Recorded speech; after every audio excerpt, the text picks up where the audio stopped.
On y va maintenant pour ce projet, on va voir qu'un simple toggle peut nous aider à faire de grandes choses. Une navbar, souvent, même tout le temps, ça a besoin d'être responsive, ça a besoin de s'adapter en fait à tous les écrans. Et donc quand on utilise la console, vous pouvez ici, donc ça c'est les outils de développement Chrome, j'appelle ça la console de manière générale, on peut cliquer sur Toggle Device Toolbar ici. Donc regardez, je vais réduire, alors ici on va aller sur 100% plutôt, voilà. Je vais réduire et à partir d'un moment, hop, vous voyez que ça va passer en mode responsive et on va avoir un menu qu'on peut ouvrir. Bon, alors c'est pas le menu du siècle, mais c'est juste pour vous montrer qu'avec un peu de JS et évidemment lié à du CSS, on va pouvoir faire ce genre de choses. Donc en fait le menu passe de grand écran à petit écran, écran de portable, etc. où on va pouvoir l'ouvrir manuellement avec ce petit bouton ici. Parfait, donc on va se mettre ça sur le côté, voilà, tac, on va essayer d'aller, voilà, à peine ici. Ok, on se met ça là, hop, hop. On va aller dans notre index HTML, on va créer pas grand chose ici, juste une petite nav, d'accord, donc une navigation, c'est juste pour la sémantique, puis une liste UL, et à l'intérieur on aura des LI avec la classe items, et on va avoir accueil, service et contact. Et contact ici, parfait. Ensuite, en dessous donc, de notre liste, on va avoir un button avec la classe btn responsive, comme ça. Et on va écrire menu comme ça directement, parfait. Hop, je vais pouvoir dézoomer un coup, je vous montre. Et on arrive tout simplement avec ça, qui est vraiment la base des bases d'une barre de navigation. Alors on peut avoir les items au milieu, on peut les avoir à gauche, à droite, c'est comme on veut. Et donc ici, on arrive avec cette barre de navigation de base. Ensuite, on va dans notre style CSS juste ici, parfait. Notre navigation, on lui donne une width de 100%. Alors juste, je vais réouvrir le live server, ce sera peut-être un petit peu mieux. Tac, tac, tac, parfait. Ok, nickel.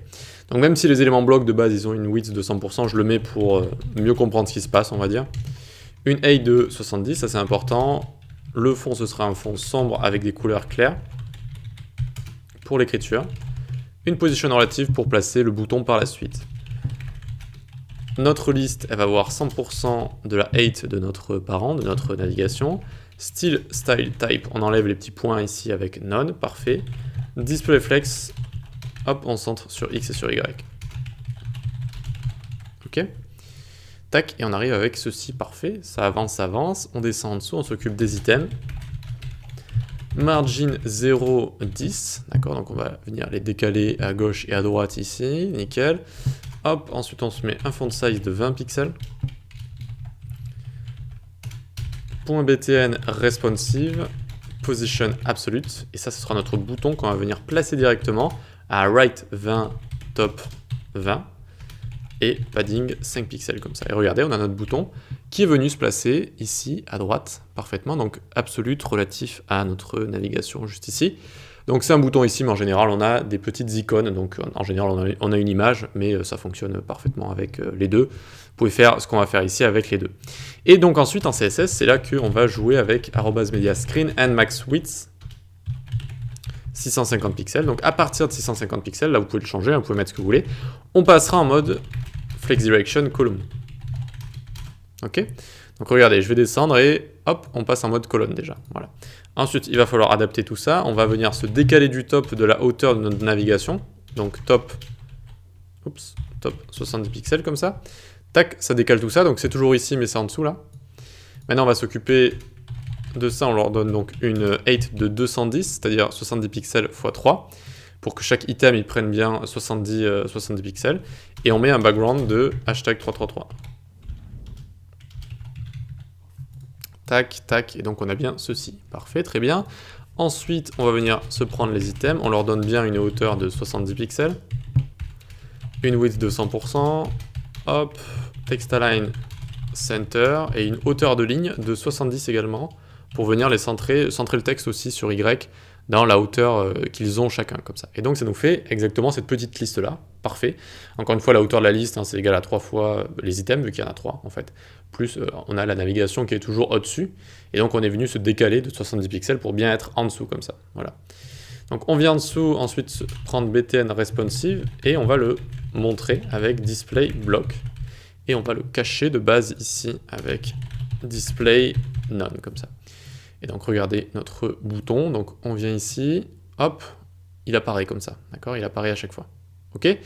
Maintenant, notre liste, eh bien, de base, on n'a pas envie de la voir, donc on va venir ici et lui mettre un display none. Tac. Hop. Et en dessous, on va créer une classe. Alors, on peut dire comme ça, quand c'est collé, les sélecteurs, ça veut dire quand list et hide sont sur le même élément, d'accord? Quand les deux classes sont sur le même élément.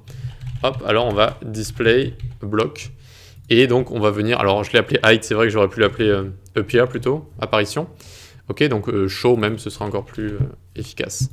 Donc on le fait passer en fait de display none à display block.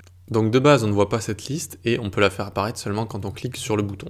Et bien, ça va être la partie JS. Donc vous pouvez le faire tout seul parce que c'est relativement simple quand même. Ça va être juste un class toggle en fait. D'accord? On va juste toggle la classe. Donc on fait const list est égal document.querySelector, on prend notre liste. Const btn responsive, comme ça, est égal document.querySelector, tac, et on prend btn responsive. Alors c'est un petit peu trop zoomé, voilà, on va mettre ça comme ça. Et ensuite, tout simplement, btn responsive.addEventListener, clic, et on va faire un toggle.